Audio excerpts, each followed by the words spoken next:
Lounging on the grass next to him was Heaven Mother.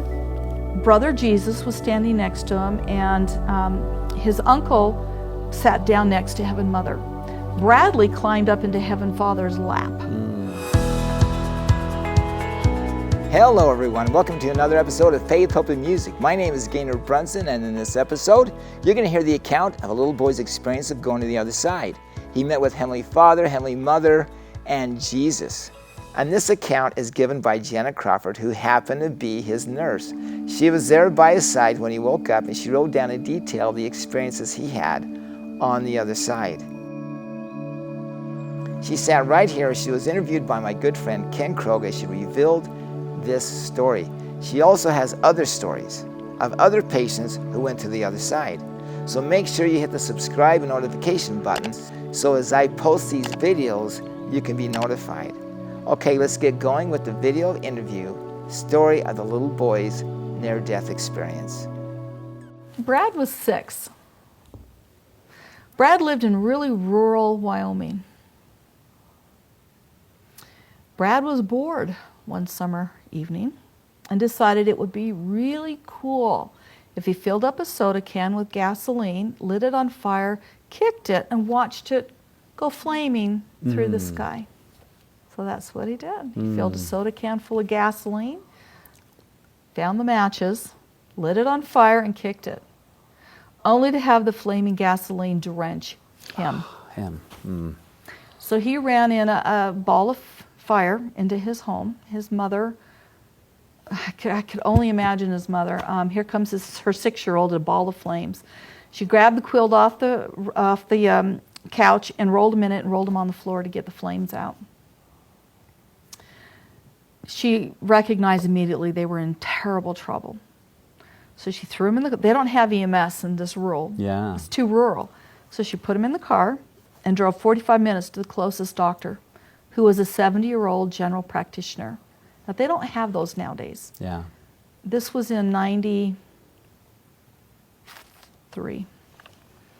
But 70-year-old GP who saw the extent and went, oh my goodness, and called University of Burn Center.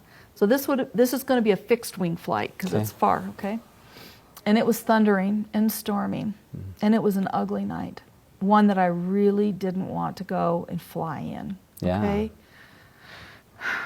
And I always say, thanks goodness I have a cast iron stomach. So we couldn't get in close enough. Well, what we told the doc to do was to put him in an ambulance and start driving south, and we're going to fly north, and we'll let you know what city we can land in. Okay. So that's what we did. And we had about 15 minutes to set all of our stuff up. And then they came in. So there was a 70-year-old doctor, the ambulance crew, and little Bradley was sitting on the stretcher. He had a Foley catheter in with absolutely zero urine output, which is an extremely bad sign. A little 24 neonatal preemie IV right here, which was all the doc could get, which was understandable because he had such extensive third-degree burns. The cardiac monitor showed his heartbeat at 220. Oh man, like a hummingbird. Oh my gosh, this kid was sitting straight up and leaned forward, obviously in respiratory distress. And he looked at me, and I saw such fear, such pain, such fear, such, oh my gosh. I looked at my paramedic and I just shook my head. There's no way we're going to save this kid. I thanked the doctor kindly. I thanked the ambulance crew, please leave, thank you. And I looked at my paramedic and I said, he's going to die. And he said, I know. I said, we're never going to get him on the airplane. He said, I know. I said, okay, let's do it. So I walked out to the mom and I told her that he was going to die. Now, he was going to die. I would not be able to resuscitate him, and I was not going to be able to get him on the airplane. And I cried, and I was so sorry. She was a trooper. She walked in. She said goodbye to her little 6-year-old son and waited outside the room. So I had no IV access. So I had to put a central line in him, which is great big needles into the chest. So I got that in really quickly. It was amazing. I got it in and gave him the medicines to put him to sleep. And the minute I did that, of course, his heart stopped. He cardiac arrested. So we got him intubated. I started the fluid resuscitations. We did everything that we needed to do. We got him back. we'd lose him. We'd get him back, we'd lose him. We'd get him back. This went on for 2 hours. I put arterial lines in. I had to, what's called escharotomies, cut the legs because they were too constricted. And I had to cut everything open and window his chest out. It went on and on and on. My criteria to get him on the airplane was 30 minutes without coding. It took 2 hours to get to 30 degrees. So I estimated his burns at like 60 to 70% third degree and the rest second degree. There was not one little spot on him that wasn't burned. I had a 6-year-old at the time, so it was a pretty traumatic flight for me. I PTSD'd over this for a long time. I'll bet.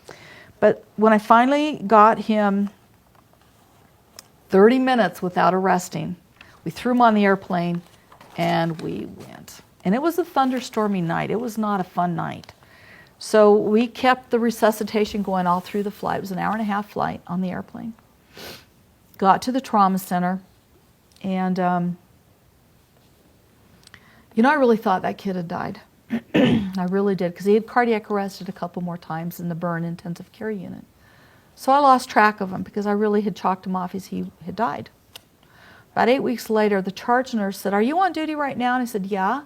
She said, "Are you busy?" And I said, "No." She said, "Well, come up here to the burn unit. Somebody wants to talk to you." Okay, sure. Because, I fly burn patients in all the time, Sure. right? Well, it's Bradley. Wow. He was alive. He had survived. And he's sitting on the bed, and he patted the bed next to him. He said, "Sit down. We need to talk." This is a freaking 6-year-old. "Sit down. We need to talk." Wow. So, okay. I'm going to sit down and listen. So Bradley said, "I have to tell you what happened to me."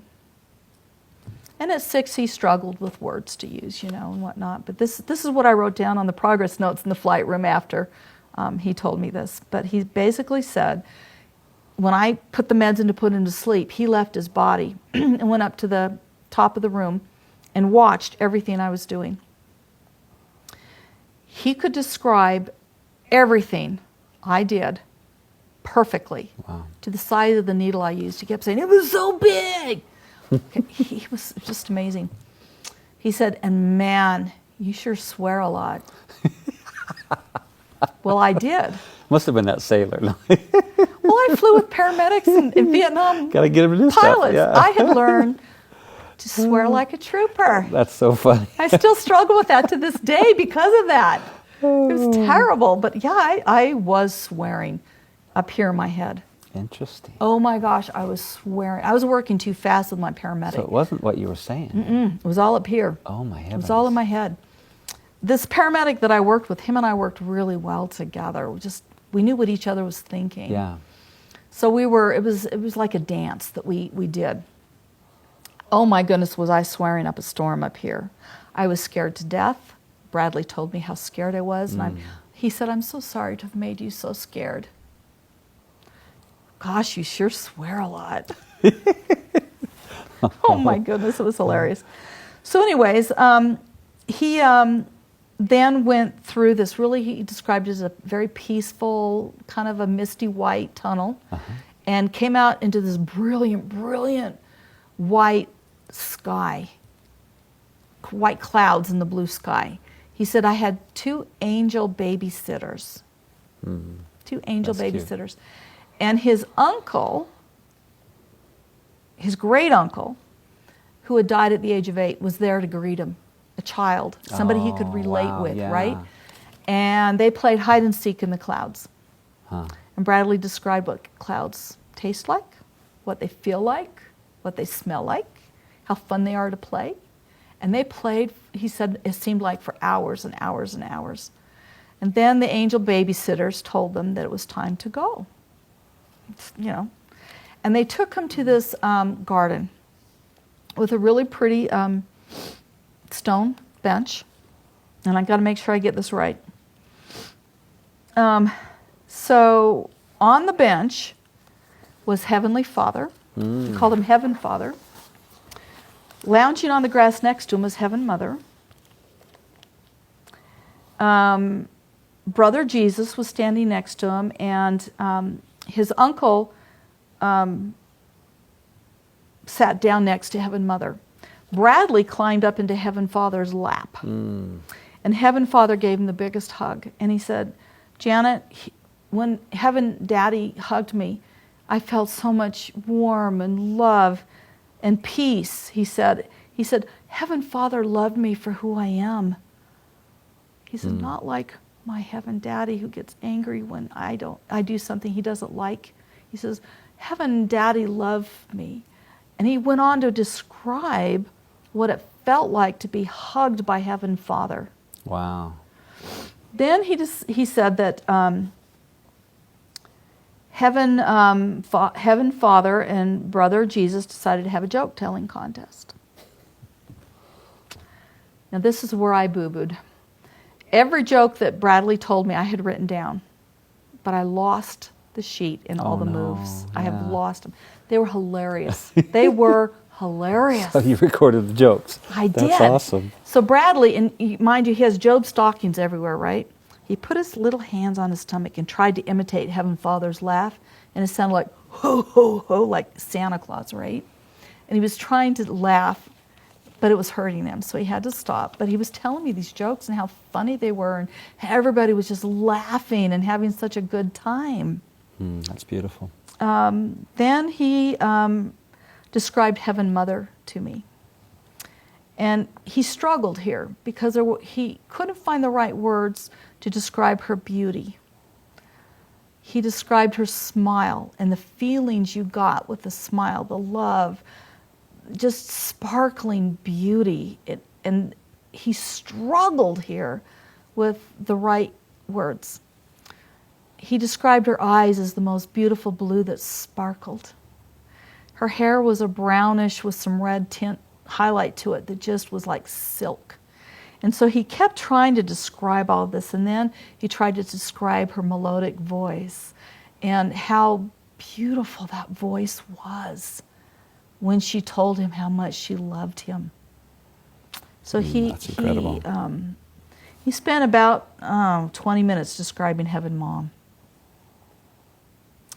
Bradley was having a great time. He never wanted to leave. He said there was no pain. It was so much fun. I felt so free. I don't want to go ever. But Heaven Father told him he needed to go back because he hadn't finished Earth School yet. Earth School. He had to go to Earth School and finish. Of course, Bradley, he said, I begged him not to make me go back. It was too painful. Bradley then said, I pleaded. You know how you plead with your mom? Please, oh, please, oh, please, oh, please, oh, please. And they usually give in when you've, oh, pleased enough. He said, Heaven Father won't give in. His mother's over there laughing. So Heaven Father would not give in. He told him he had a very special job to do, and that Heaven Father would be there to help him through the pain and to help him through the recovery so that he could handle it. Wow. And that was a promise he made. And then Heaven Father gave him a special assignment.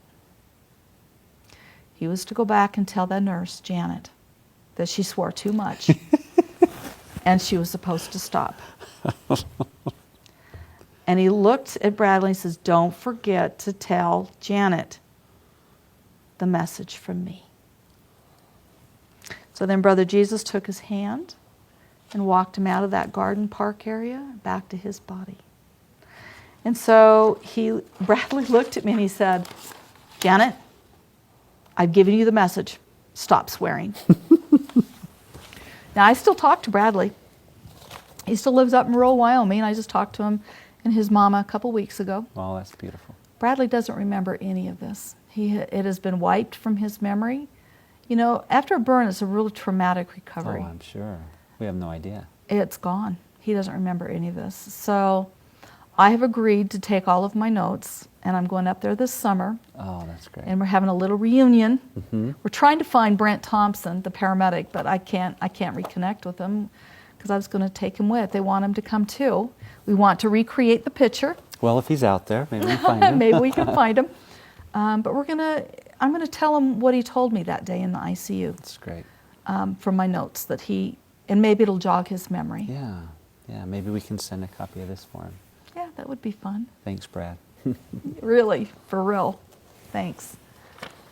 So, okay, how are we doing? So far, I'm spellbound. This is, especially the Bradley story. I mean, that's just incredible. Heavenly Mother and Wow. Heavenly Daddy. Wow. Yeah. He would alternate between Daddy and Father, but yeah. Yeah, that's How really involved they both yes. are. Well, I'm Yeah. excited to tell some jokes too someday. That would be beautiful. I wish. When I lost those jokes, it really truly was devastating because they Yeah. were really funny. Maybe that was for a reason, though. Maybe we're not ready. Possibly.